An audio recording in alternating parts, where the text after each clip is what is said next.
Bom, pessoal, um pouquinho do que eu entendi sobre a ideia, as ideias de ter em Jeremias 18, em Isaías 64, de nos comparar como um vaso de barro, né, nas mãos de um oleiro, né? Isso vindo do próprio Criador, tá? Eu não posso fazer de vós, ó casa de Israel, né? Como fez este oleiro, né? O Criador levou Jeremias até a casa de um rapaz lá que estava trabalhando, que trabalhava como oleiro, né? E ele diz que eis que como barro na mão do oleiro, assim sois vós na minha mão, né? Ou seja, nós como Israel, como vasos de Israel, somos modelados de acordo com a vontade dele, né? Ele levou Jeremias até um oleiro físico para mostrar a ele uma alegoria espiritual, né? Isaías também confirma isso depois, né? Dizendo que o Altíssimo é nosso Pai e nós somos como o barro, né? E ele o nosso oleiro, né? Todos nós somos obras das mãos dele, tá? Bom, para se fazer um vaso, né, é que são necessários os 4 elementos que compõem o nome do Messias. O nome do Messias muito atrelado, muito associado à questão dos 4 elementos clássicos, né? E dividido nas 3 porções do nome dele, né? Mas por que 3? Porque a porção central ela é composta de 2 elementos, porque esses 2 elementos coexistem, né? Tu não pode desmembrar um do outro, que seria o fogo e o ar, né? O fogo ele coexiste com o ar, né? Ele precisa do oxigênio e do ar para existir, né? No vácuo, que é a ausência de ar, né? Não existe fogo, né? Então, como eles são coexistentes, na verdade os dois formam um, né? Com a primeira porção do nome formando significando a terra, né? Associada à terra. Se ele nos forma o vaso de barro, né? Ele nos forma a partir da terra, né? Como Adão foi formado a partir da terra, do barro, certo? Por isso o nome Adão, de Adamá, no hebraico, né? Que é terra. O nome dele, portanto, significaria algo como terroso ou barroso, feito do barro, feito da terra, né? E ele não pode encher nenhum ser vivente de nenhuma outra coisa a não ser da própria essência dele, que é o ser, né? Então, portanto, ele também pode ser associado a esse elemento, tá? O Shua, a gente comentou que é o fragmento final do nome do Messias, a gente comentou que ele está associado com o termo água ou águas, né? As águas que salvam. E aí o Espírito tem muito exemplo na Escritura dessa associação com esses elementos aqui, com o fogo e com o ar, né? Em Atos, no início ali, daquela famosa passagem de descer as línguas de fogo, né? Que é a chuva temporã, do derramamento do Espírito do Altíssimo, né? Lá no início, eu me refiro a esses 2000 anos, né? Os 2 últimos dias da criação, antes do descanso, né?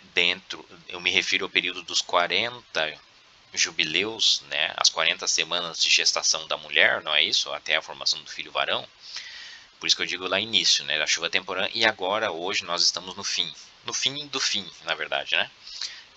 Aí seria hoje o que está caindo sobre a gente, seria a chuva serôdia, a tardia, a atrasada, que nos faz entender essas coisas aqui que a gente está vendo nesse exato momento, tá? É claro que isso é dado de cima, né? Então, vocês vão lembrar que lá na passagem de Atos houve um estrondo grande, um barulho de vento, um vento impetuoso que rajou sobre aquela casa que eles estavam reunidos. Um vento, ar impetuoso, né?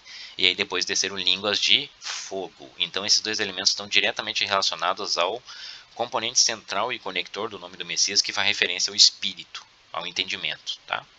Uruha, do hebraico, né? O Shua são as águas que salvam, as palavras do Messias, né? Que nos trouxeram, justamente nos trouxeram a possibilidade de nos conectar pelo Espírito ao ser, né? O ser é a fonte de toda existência, né? Os mortos no Sheol são aqueles que serão desconectados do ser, porque não tem o Espírito, certo? E se a gente permanecer conectado no ser, a gente tem a plenitude do nome do Messias e, portanto, nós continuaremos vivos por causa da nossa conexão ao ser, a fonte de toda a existência, por meio do Espírito. Tá? Então, esses exemplos, o ensino dele a Nicodemos também é um outro exemplo, né? O ensino a Nicodemos, quando ele tentou mostrar a Nicodemos, né, que era do farisaísmo, né? Que o ar, tu sabe que ele existe, que ele é indispensável, mas tu não consegue enxergar os movimentos dele, né? A gente apenas sente a brisa, mas não enxerga para onde ele vai e de onde ele vem. E assim também é a manifestação dos filhos do Espírito, né? Ele falou de ar para tentar entender, para fazer Nicodemos captar, né, entender a noção de espírito, né? E no final das contas, Nicodemos ainda naquela altura não tinha entendido e ele meio que se aborreceu com Nicodemos ali, né, o Messias, porque ele estava numa posição de mestre em Israel, de ensinador em Israel e não sabia o que era básico, né? E com uma certa decepção ele disse assim que ele estava tentando falar das coisas que eles enxergam, né, que nós enxergamos, né? Ele falando para nós das coisas da criação que nós enxergamos, né? O, os eventos físicos que a gente consegue enxergar com os nossos olhos, né? E se a gente tiver dificuldade de entender isso, aí vai ser muito mais difícil ainda a gente entender as coisas de lá, de cima, né? Então, tanto o vaso de barro, né, como o ouro, lembrem do ouro, né? O ouro é o conhecimento das coisas dele, né? Passam pelo fogo para serem purificados, né? Enquanto as impurezas saem, o peso diminui, mas o valor aumenta, né? Então, tanto o barro como o ouro, eles têm esse processo de aquecimento, de queima, né? E aí o seu peso diminui, por quê? Porque as impurezas saem, né? Aquele percentual de impureza, ele sai, ele é retirado, e aí o barro e o ouro são encontrados num estado mais puro, vamos dizer assim, e portanto o seu valor, né, a sua qualidade aumenta. Essa questão do peso diminuir, ela fala diretamente sobre a outra realidade corporal, no sentido de que o nosso peso traduz a nossa realidade de carne, né, e a nossa proximidade com isso aqui, com esse mundo que na verdade é um mundo caído, né? Por isso que a ideia da gravidade nos puxa para cá, para baixo, o mundo caído onde as coisas estão mais pesadas ou mais densas, vamos falar assim, tá? E, no entanto, né, em contrapartida a isso, as coisas do alto elas são menos densas e portanto, são menos pesadas, né? Por quê? Da onde que vem essa leveza? Por causa do espírito, né? O espírito é mais leve do que o corpo de carne, certo? Então, esse gradiente de densidade, né, se é que a gente pode chamar assim, né, corporal, né, ela rebate uma escala da nossa realidade corporal, né? Então, Jeremias e Isaías usaram essa figura, né? E, e o trabalho do oleiro é um trabalho técnico, prático, né? Que atravessou os séculos aí da nossa existência, né?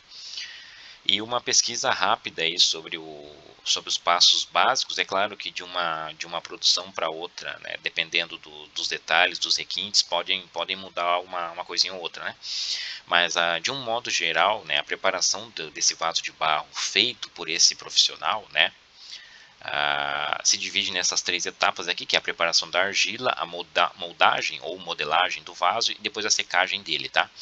A argila precisa ser molhada e amassada para facilitar a modelagem, né?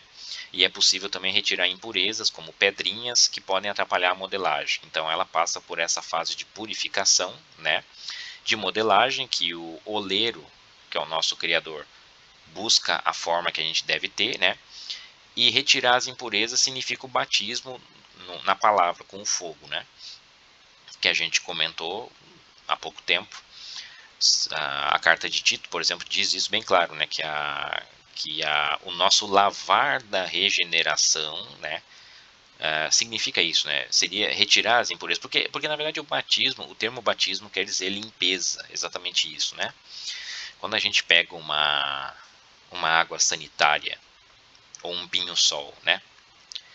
E em um balde com água e vai limpar o nosso banheiro, né, a gente está batizando o banheiro, certo? Essa sacralidade, essa ritualística, litúrgica em torno da expressão do batismo, isso vem de homens, né? O batismo significa purificação e limpeza, é só isso, certo? E a purificação e limpeza, ela era simbolizada pela água, porque qual é o símbolo máximo da nossa existência física, o símbolo máximo e imediato que qualquer criança poderia identificar para associar a limpeza? É a água, é claro, mas a água, a limpeza aqui que o Criador nos exige, né, é das impurezas da nossa alma, do nosso espírito, da nossa vivência, tá? E isso não sai com a água. Numa conversa breve eu tenho um material sobre o batismo também que eu gostaria de compartilhar. Mas é que é difícil a gente falar sobre isso porque na verdade é uma coisa tão infantil, né? As nossas impurezas não podem sair com a água física, gente. Né? A gente toma banho todo dia no chuveiro com a água que inclusive é uma água com altíssimo teor de cloro, de flúor, né? E, enfim, ela não pode ser isso, ou um ritual qualquer que é feito dentro de uma religião qualquer, jogando água na cabeça de uma criança, né? Que vá significar o batismo que o Messias nos fez, né? De maneira nenhuma isso pode ser atribuído e comparado ao que o Messias fez, né? Eu acho que isso é uma blasfêmia muito grave, sabe? Mas as pessoas têm um tempo para entender isso, né? Então o batismo que ele quer, que ele nos exige passar, essa purificação, é claro que ele só pode vir com o Espírito, com uma coisa intangível, que foi o Espírito que o Messias nos trouxe, que é simbolizado pelo fogo, né? Não pode vir com a água física, certo? O João Batista falou isso na nossa cara, né? Por que o motivo da insistência com esse erro, sabe? Bom, depois então então o retirar impurezas é o batismo na palavra, é isso, tá? É isso que o oleiro faz ali, tirando as impurezas da massa ali que podem atrapalhar a modelagem, né? A impureza atrapalha a modelagem, certo? Quando tu te batiza, entre aspas, com água, tu continua impuro. E a tua modelagem vai ser atrapalhada ou impedida pelo oleiro, certo? Depois da modelagem, o oleiro coloca o barro sobre as rodas, né, e a massa de dentro para fora em movimento circular. Movimento circular são as parábolas, né? São as hipocrisias que a gente vive dia após dia, porque o sol se põe e ele torna a nascer justamente como aulas cíclicas para que a gente aprenda o ensinamento físico que ele nos mostra de uma coisa espiritual. É por isso que o Criador nos dá aulas diárias, né, e cíclicas, né, durante a nossa vida. O movimento circular é isso, são as parábolas que a gente vive, que uma hora se acaba e depois ela torna a iniciar. O livro de Eclesiastes é muito interessante para a gente compreender isso, né, porque não existe nada de novo debaixo do sol, né. Aquilo que já foi nos séculos passados antes de nós tornará a ser, né? E o rio ele nasce, né? Ele brota da nascente e corre ao mar e depois torna, né? Pelo famoso ciclo da água, né? Ele evapora, chove, infiltra no solo e torna a nascer de novo, e ele simplesmente não tem ideia do papel que ele está desempenhando, né? Ele não se cansa de fazer isso, certo? O mar ele não se enche, ele não transborda, mesmo com todos os rios do mundo desaguando nele, né? Porque isso sempre um ciclo, é um movimento circular quase eterno. Eu digo quase eterno porque ele só tem essa utilidade didática para a gente aprender aqui nesses dias de criação, certo? Vai chegar um momento que ele não vai ter mais, claro, ele vai deixar de existir, né? Mas enquanto nós estamos ainda nos dias de trabalho, ele vai ser sempre isso e nunca vai mudar, tá? Em um curto espaço de tempo, o oleiro dá forma ao barro, conforme a sua vontade. Curto espaço de tempos é o que? É a nossa breve vivência aqui em cima, né? Eu creio que vocês vão concordar comigo que é breve, né? Considerando que já são 6.000 anos de existência da humanidade e nós ficamos aqui em cima, com muita sorte, a gente chega a 80, 90 anos aqui em cima, com muita sorte, né? Mas de um modo geral é 40, 50, 60 anos, né? Então nesse curto espaço de tempo o oleiro nos dá forma, né? Conforme a sua vontade, né? Os que serão vaso dele, vaso do Altíssimo, adquirirão justamente essa forma, a forma que ele quer, e tendo as suas impurezas retiradas, tá? Nesse curto espaço de tempo, curto em relação a ele, né? Porque a formação, o período de formação de um vaso de barro, se comparado, por exemplo, à vida do próprio oleiro, ela é nada, ela é um vapor, ela é um período insignificante de poucos minutos, na verdade, né? Como o nosso oleiro ele é eterno, então a escala temporal de existência dele é infinita, né? Essas breves décadas que a gente passa aqui em cima da Terra, né? Isso não é nada, é um curto espaço de tempo para ele, certo? É um curto espaço de tempo apenas suficiente para que ele nos dê a forma. Tudo bem? E a última etapa é a secagem do vaso, né? Então, quer dizer, se a argila secar ao ar livre, né, basta deixar o vaso secar de 5 a 7 dias para que ele endureça completamente. Endurecer significa consolidar a forma desejada pelo oleiro, né? Ele vai consolidar a forma, ele não muda mais, certo?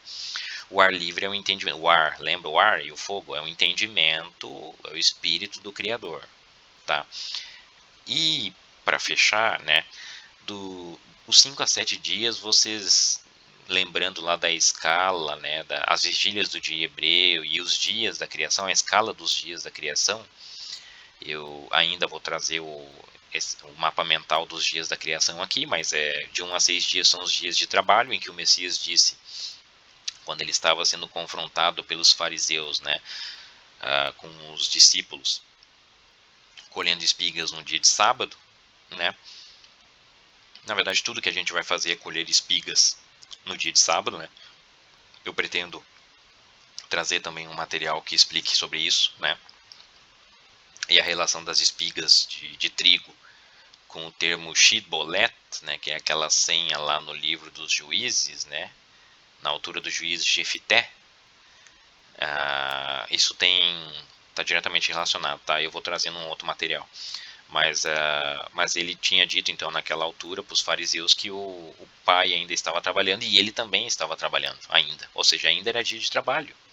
Da onde que eles tiraram a ideia de sábado, né? O sábado deles era mandamento de homens, certo? Como ainda existem seitas judaicas até hoje, né? Que guardam um sábado, e o pior de tudo não é nem um sábado do calendário hebreu, mas é um sábado romano, né? E querem julgar as pessoas por fazer ou deixar de fazer qualquer coisa que seja nesse dia, né? Um dia romano apenas, certo? Que se repete a cada 7 dias. Mas no calendário do Criador, que é o que interessa, e que está livre de toda e qualquer loucura dessas seitas, né? Dessas seitas romanas, né? A gente tem os 6 dias da criação, cada dia correspondendo a 1000 anos de história da humanidade, e o sétimo dia seria o sétimo que eu creio a gente está adentrando, né? Que é o milênio, é o reino de 1000 anos, por isso 1000 anos, né? Porque corresponde a um dia, ao sábado, né? Que é o período do nosso descanso. Como o Messias lá atrás ele tinha vindo para cumprir o sacrifício, ele ainda não estava no sábado, né? Então ele ainda estava trabalhando. Foi exatamente o que ele respondeu aos fariseus, né? Mas se você for perceber, ele veio na transição do quarto para o quinto dia, na escala temporal, tá? No início do quinto dia, vamos dizer assim. E o início do sétimo dia é agora, é a ocasião do retorno dele. Então o período entre as duas vindas do nosso Salvador corresponde exatamente ao quinto e ao sexto dia, no início até chegar a raiar o sétimo dia da criação. Então o período de 5 a 7 dias corresponde exatamente a isso, a esses últimos 2000 anos que nós estamos vivendo, considerando a escala temporal do Criador a partir da queda do homem no Éden, certo? conforme já conversado anteriormente. Então, veja só, o vaso, né, para ele consolidar secando ao ar livre, ou seja, o entendimento do Criador, para ele consolidar a forma que o Criador desejou, o oleiro desejou, né? Esse período de secagem é exatamente de 5 a 7 dias, né? Que é o período que a gente está vivendo hoje, que alguns chamam de período da igreja, né? Mas na verdade a igreja sempre existiu desde o erro de Adão, o cordeiro já estava sacrificado por ela, né? Desde a fundação do mundo, né? Mas a consolidação da forma, ela vem agora, nesse período, certo? E aí sim que quando a gente adentrar o sétimo dia, todos os vasos que estiverem lá estarão consolidados com a forma que o oleiro desejou por meio do Espírito. Espero ter deixado claro, né? Uma atividade simples desse profissional que o Criador usou de maneira perfeita, mostrando a Jeremias e que Isaías, pelo visto, também entendeu, também compreendeu, né? Estava no mesmo espírito. Essa atividade comum na história humana, ela reflete, é mais um, né, exemplo da criação, do autor da criação, daquele que assina as coisas dele em tudo que foi criado, tá? É mais um exemplo muito bacana, né, que ele deixou pra gente entender essas coisas, tá?